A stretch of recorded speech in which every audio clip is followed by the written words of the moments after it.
Good morning and welcome back to your lofty program, State of the Nation, where we hasten the motions for national development.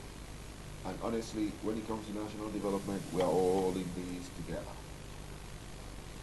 This morning, we shall dwell on our Independence Day that is going to come in a few days' time, but at the same time, we can talk about it. Because we've been free, we've been on our own for 62 years. A 62-year-old man is retired. A 62-year-old man is a grandfather. Nigeria is 62. What do we call ourselves? Are we still a boy? Are we a grandfather? Have we retired? We shouldn't be. Those are the issues we are going to tidy up this morning. And with me in the studio is none other than our good guest, Sam Eke. My brother, you're welcome to the program. Good morning, viewers. Good. And to you, Nigerians, like what I said in my opening, Nigeria is a grandfather at 62. We're going to look at the gains, we're going to look at the negative side, we're going to look at the positive side, we're going to be futuristic in our thinking this morning. Little wonder we have an astute man in Sam Eke in the studio. My brother, we're all Nigerians. You weren't around when Nigeria was born. I was around. And honestly, I am not seeing what I am seeing. Don't let me talk about it. We're going to talk about what you have seen in your own years as a Nigerian. First and foremost, let's start from the idea that when we gained our independence, do you think it was a good thing to do? Like some school of thought will say, if we hadn't gained our independence, maybe Nigeria would have been a better place. Maybe you're going to think along the lines that I am a Nigerian, I want my independence, let me go on my own, I have my own brain, I will do things for myself. How far has that gotten us? Go back to our craving for independence. Has it been positive? Has it been negative? Well, we have the positive side and the negative side of the story. Nigerians are interested in learning from Pre-independent, we all wanted freedom in Africa. Every nation state needed freedom. Absolutely. And our forefathers went head on, confronted the colonial masters, and at the end of the day, they got the freedom. Independent proper, Nigeria was doing very well. We're growing at a pace to where every nation in the world was envying our nation called Nigeria. But somehow, politicians were playing their part. It was politicians that gave us independence. Yeah, they were playing their part until the military struck and truncated all the efforts, gains made by our forefathers then.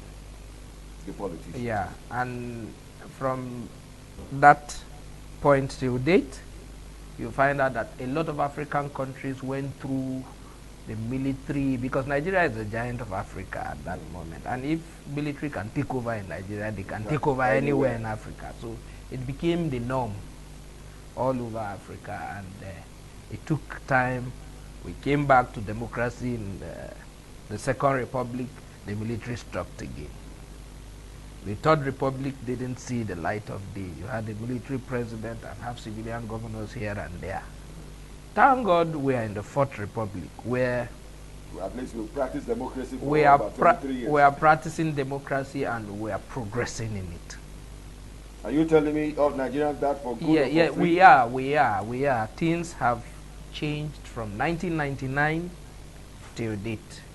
What has changed? Yes, our electoral process has changed.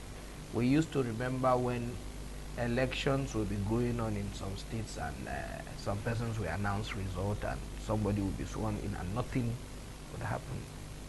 Today we have left that stage to a form of electronic system of voting. And as it stands, the president today has given us one of the best tools to further democracy, which is the 2022 Electoral Act. So all through the 62 years, Nigeria is growing, is revolving, things are happening. Before independence, there was no place called Abuja as the federal capital territory. Of course, yes. Today you have Before independence, even Lagos was not the capital. It was somewhere else. So you can see that things have changed, and things will continue changing. States and nations revolve.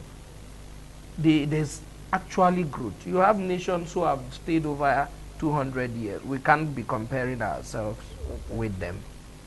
Certainly, we would grow. We might grow faster than them because it's easy to learn. To learn. You're not inventing. Until you're not inventing. All so, right. I would like to ask you, I'm taking you back. Yeah.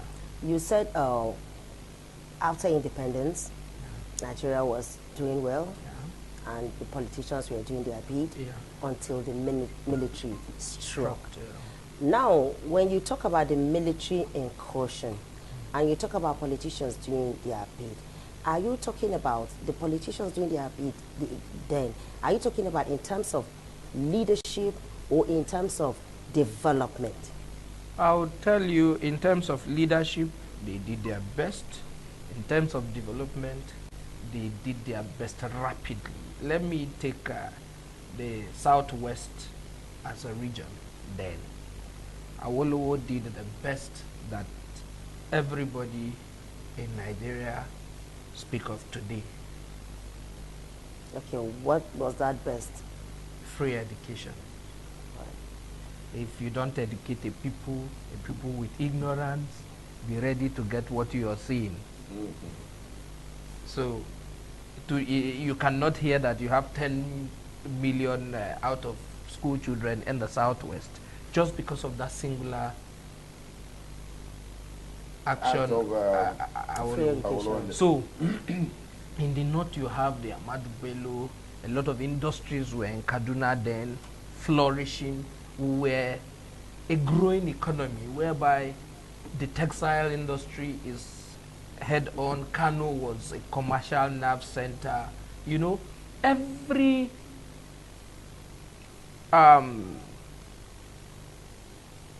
section of the country then had a sense of belonging, of competition, of growth.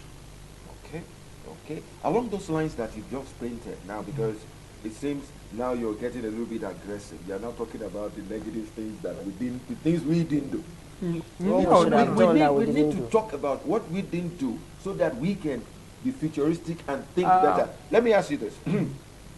You were painting a picture from, let's say, 1960 to date. You said, okay, when we started out, it was good until the military came on. The military came on and made a mess of things. Exactly. We can't delude ourselves. The military made a mess of things. The military, they've gone.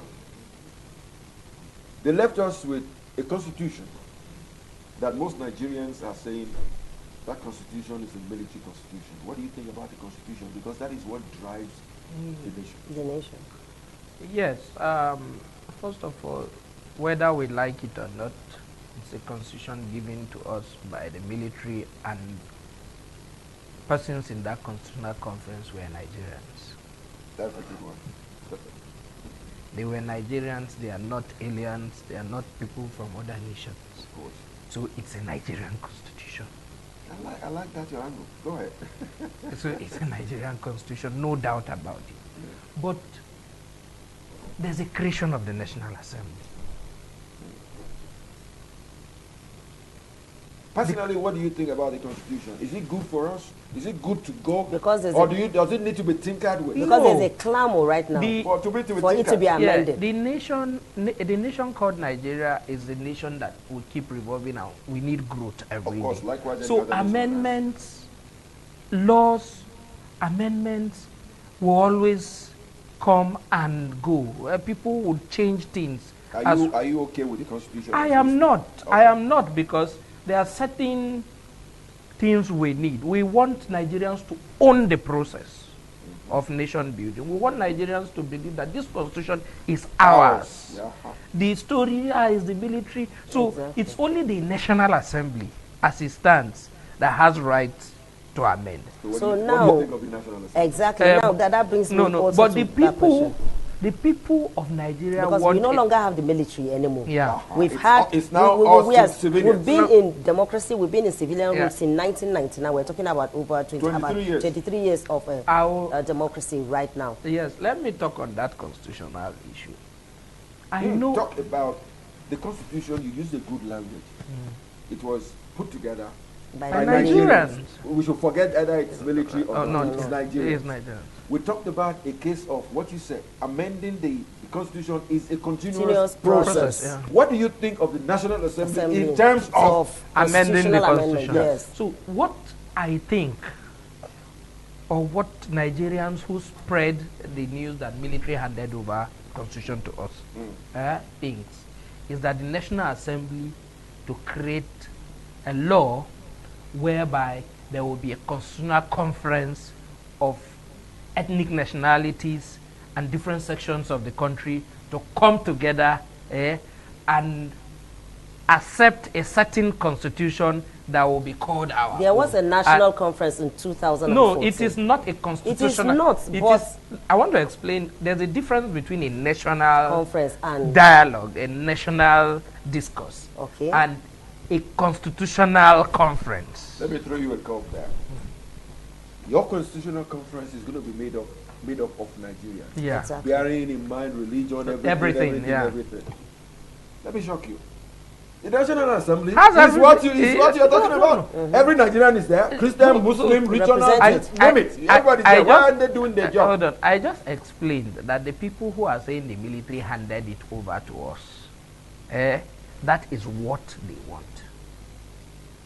Let's talk about our National so Assembly. We now have people. there. Yes, we now have people. And the thing is that since that 1999, every 4 years, there is always a committee on constitutional Amendment. review. Always been and it chaired goes by through the Deputy process, Senate and it goes President, through yeah? the process. At the end of that 4 years, as we're talking now, the 9th Assembly will expire by next year. And the process is still ongoing. So should we continue like this? At what point is this constitution going to be amended? Yes, constitution will always be amended. It will never get to a point where laws will not change with the trend of things. So the only thing is that there are certain areas that few months back, let me say last year or last upper year, you hear people go against certain laws being brought to the National Assembly as an act, to be an act or to be part of the constitutional amendment, which is outrightly rejected. Today, because of the situation of the country, everybody is embracing what they rejected 2 years ago. And what was that? One of those things is the issue of state police. Okay. It was rejected by majority members of the National Assembly. Another thing is even the clause on Electoral Act, there was this back and front. But today, everybody has accepted. At least So- we're towing one line. for Yes, now. yeah. So the National Assembly would not always get a National Assembly that will accept everything that comes to the table. Of course. You will have people who will say no, people who will say yes. It's when they get a consensus on certain issues that these laws will be amended and be an act of the National Assembly and then signed into law by the President. So we'll keep having these issues. We'll keep having these laws. At this juncture, let me throw you this. You've been around for a while. You're not a young man. You've been around for a while. We're looking at gains of independence. During your own time, look at yourself from when you were a kid till now.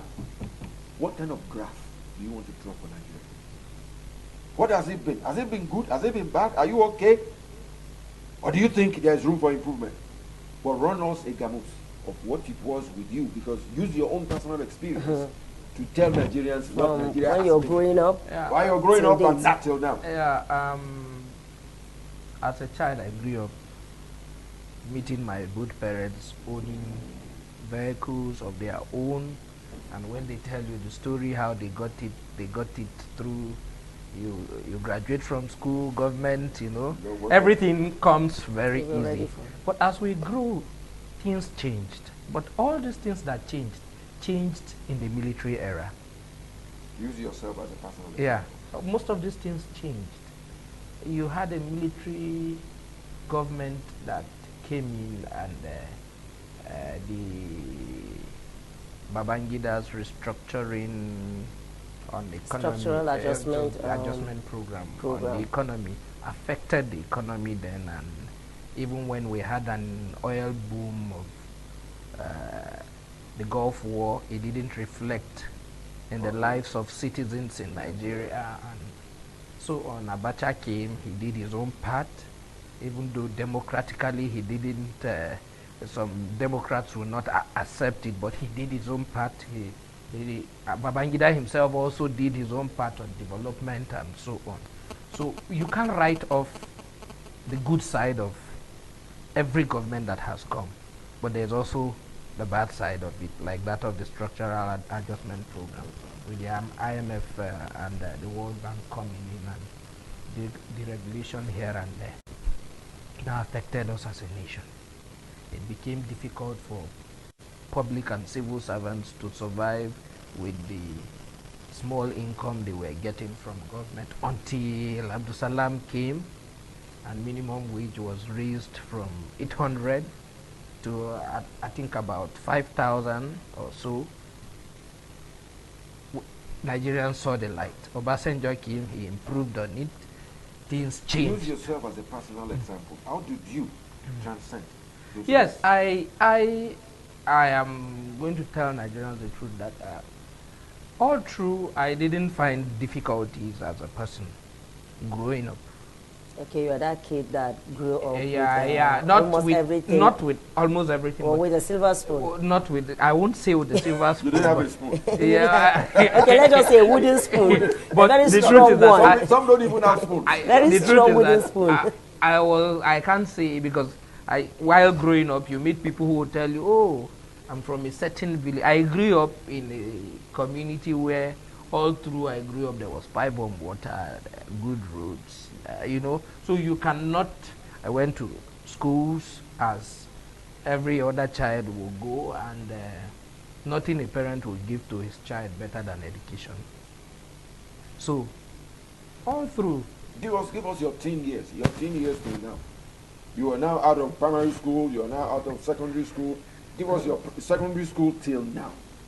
Because then you were old enough to know what was happening in Nigeria. Because Nigerians want to hear the feelings of average Nigerians. So give us your own experience that we can factor it into what we are talking about. No, at a point. Out of school. Start from after secondary school. After secondary school. After secondary school, admission became the issue. Everybody got admission. They're going to school, and things changed. What changed? For Because better or for worse? It was in our own time. We now understood that in school, for you to get admission, you have to go the extra mile, not just studies. Extra mile, you mean? Yeah, that's the bane of corruption in Nigeria. Okay. Oh, you were saying that during your own time, Extra- Yes. corruption was No, a factor in getting admission? No, because formally, once you pass and have a good grade, and admission comes easy. Okay. That is supposed to be the Yes, number. yes. So at that time, you find out that a lot of parents were civil servants who were looking forward to, maybe in 10, 15 years I'm retiring, and I want my kids to graduate and then come into a university, graduate and come into the civil service while I am still strong. And so you had these issues of, you saw kids who were, you don't know how they got to the school. Are you saying now that even when it comes to admission, during your own time, Yes. there were a lot of anomalies? We started seeing it then. But when we left school, we now found out that this thing has gone so bad that sorting became the norm.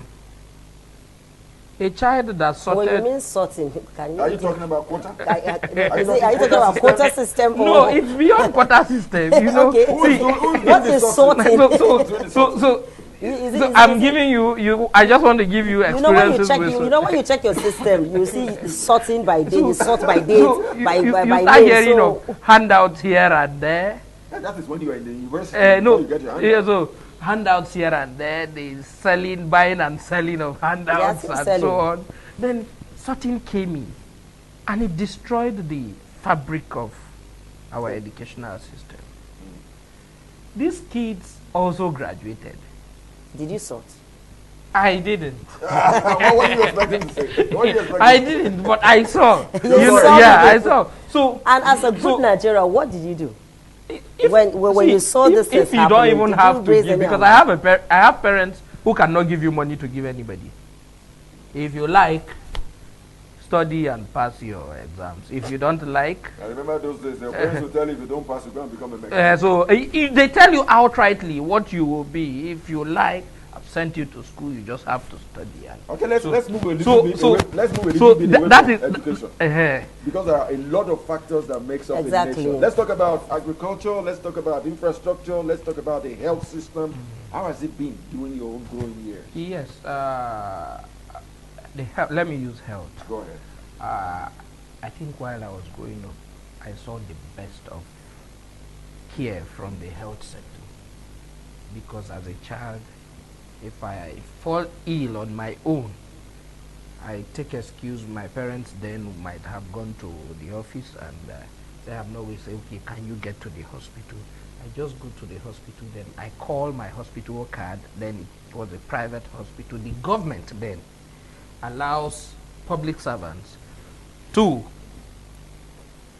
the office take care of both the family. So you just walk into the hospital, you get your treatment, your drugs is being given to you. That was all true till I finished secondary school. There are a difference to now. But now they brought a system called the NHIS, which is also good. Everybody. Which is also good. Not everybody has skills. Not everybody has skills. But which is also good. But then, even the telephones in your houses, where I was privileged. We used it. The government was paying. Because your parents were civil servants. Yeah, so you don't find this. You can't hear these stories anymore. Now, my question goes like this. You talked about... Then you used to have staff quarters. Today, you don't have them. Okay. Each organization under the government agencies have staff quarters to house their staff. Because first of all, if you want the best of productivity, your staff should be taken care of. The government had this way of cushioning the effect. So that means that in terms of payment, even if your salary is on the low side, what you're going to use your money for has been taken care of. Like a health sector, like a housing, they give you a house, they give you this, they give you that. You see, you have the good side, you have the bad side, but the truth is that my growing years was not the same way I am taking care of my own kids. Run a quick one, 2 sentences.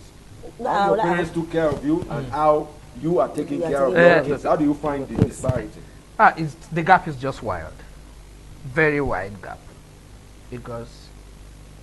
Are you finding it easy to take care of your kids like your parents found it easy to take care of you? Because I'm not, today I'm not in the public sector, neither am I. You're a private sector. I'm a private sector person, and I can tell anybody that everything today, you have to sort it yourself. You like that language, sir? You just have to go about it, look for means. Today ASU is on strike. If you touch any private university, if you hear the prices, the common man in this country cannot afford it. But you must give your kids the best, which is education. No parent who has the means or struggling to make sure he or she has the means would wait for ASU to call off strike. Go to all the private universities. They used to have low turnout of intake of students. Today, it's a market of sort. It's overflowing. Okay, let's move from Now, education. I have a question Go for ahead, him. go I have a ahead. question for you. You talked about the military coming in and things change, not for so good reasons, not for good and all of that. When you compare the military era and now in terms of security, what is your assessment? Yes, in terms of security, it was the military, and the military was in charge of security, and there was no room for the kind of insecurity you hear about today. One of the, I don't want to blame the civilian administration or democracy. It's ideology changed, people changed, things have changed. The way criminals operate have also changed. Even during the military, you have insecurity here and there. You have the enemy there. The armed robbers. You have the armed robbers. That, you know, An even assessment. yeah. No, it is not the same Exactly. because the military was fully charged. They don't listen to They others don't. from They don't. there's no commander-in-chief somewhere. No, the military is fully in charge. It's either you accept their autocratic rule or you're taken away. So, you like she asked, run a comparative analysis. no now The military if years and the the military It's like you're trying to give an excuse for no the civilian no rule. no now if the civilian administration wants to act like government, international community will talk about human rights. That's a, you got a point. Okay. So If they come down hard on them, yeah, so there is rule of engagement the way it stands today. Okay, so you're saying it affected Yes, it every has other thing that is affected happening. the way our security architecture is. You cannot just jump in and then kill people, kill and everybody because few criminals are there. So we must learn to use technology, which I think the government is doing. Technology and other forms of information gathering, and go straight to the target. Because if you don't go straight to the target, it becomes an issue of human rights. You have casualties. So Okay, let's leave security and move to maybe something like infrastructure. Yeah. How was infrastructure? You said something about water. You said there was pipe-borne water when you were Yeah, there. yeah, You can yeah, just yeah. walk on the street and take a Yeah. drink somewhere. Yeah. Compare the infrastructure during your growing years.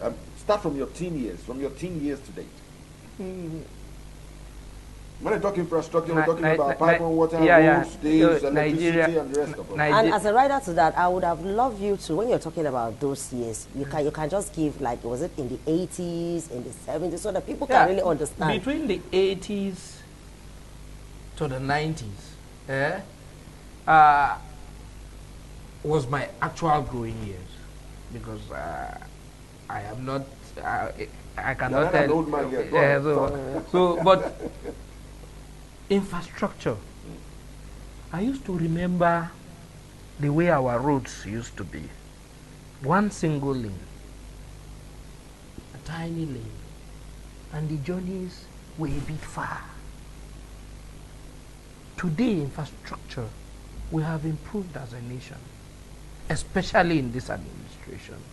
The roads are now wider, bigger, and if you look at the depth of the kind of roads they are doing, you will know, oh, it will last for the next 30, 40 years. Okay. So, infrastructure, look at Abuja. It's an example of post-independent. Of course. I concur to what you just said, because I keep telling some people that come to Abuja. I have traveled far and wide, thanks to God for that. Abuja is a beautiful city compared to most cities on earth. You are even taking it far. I used to know Yobe State, how Yobe was looking like. The last time I visited Yobe in 2009, I was shocked. Yobe used to have one single roundabout at Damaturu then. Today, if you go to Yobe, you will not believe it. So Nigeria is moving forward. Nigeria is moving So, forward. so in Delta, I used to so know what's in a- Delta, then there was one road, NABC. After NABC, the rest was nothing. Nothing. So Apart Nigeria, from roads, infrastructure, we are doing fine. healthcare sector. Yes, healthcare. There are two ways to it. Okay. As a nation, we are doing fine while we graduate a lot of doctors, and the world is harvesting from us. Is it a good thing No, that the world no, is harvesting no. from Let us? me explain. We are doing well because if we don't have best of teachers who are bringing up these persons, they won't be out there. They won't be going there for job or so. At the same time, the economy has made them left the shores of the country. So it's affecting us as a nation. It's affecting us as a nation. But moving forward, hopefully, we'll get to a point whereby Nigeria, I see Nigeria having the best of healthcare system in the near future. I like you because you're If you're a you're positive to thinker. project, yes, if you're to project, like how many years are we looking at? You know, when you're I want to use Abuja. Before now in Abuja, you used to have just government hospitals as the best. Then you have Gwagwalada Specialist Hospital, then the National Hospital, and the few general hospitals. Today, you have a lot of private sector investment in the health sector. You don't need to travel abroad to get a kidney transplant. You get it here in Abuja. impressive. But when it comes to the common man, No. How does that- no, we'll come there. At least, first of all, these facilities are in Nigeria. There's no kind of surgery you want to do in this country. You don't get it in Nigeria, even in the public hospitals. If I can tell you, the small general hospitals you hear here and there in Abuja are better than a lot of private hospitals you see anywhere else. So we are improving, we don't see it. Like me, I tell people, oh, you are going to a private. I said, no, don't go. Go to the public hospitals. They are cheaper. They have the best form of doctors. They have the facilities. Equipment. You don't believe it. It will shock you if you go there and come out. You wouldn't want to go. So, like me, you don't expect me to take my family to a private hospital when I already know you have government facilities that are better, that have everything any private hospital we have here in FC. I don't know. Okay, my brother. Other places. Time is not on our side. I would like your last word on the fact that, okay, Nigeria is evolving. We're 62 years old. You've been around for a while, and you'll still be around for a few more years. The idea is this. We are talking about the gains. We are looking about the little problems, the teething problems we've had along the line here and there. As we speak, here and now, what are your futuristic thinking for Nigeria? well, You can give it to us in about 2-3 sentences because time is not on our side. Well, Nigerians should have hope in our nation. Whether we would like it or not, we should embrace ourselves as a country and seek for knowledge and improve on technology. And in the near future, Nigeria will be the giant, not just the giant of Africa, but the giant of the world. Thank you very much. And to you our viewers out there, that has been our guest, Mr. Sam Eke. He has been able to give us his own idea, his own perspective about what Nigeria is at 62, what he thinks of Nigeria futuristically. And to you our viewers too, you need to think about Nigeria. He just said his last word was, we need to come together. It is not a one-man thing. It is a collective thing. We need to come together to make Nigeria great. On this note, we would like to say one big thank you to you, Mr. Sam Eke, for honoring our invite and coming on the program. Thank you very much. And to you, our viewers, don't go away. What continues next, my sister? Viewpoint comes out next. Stay with us.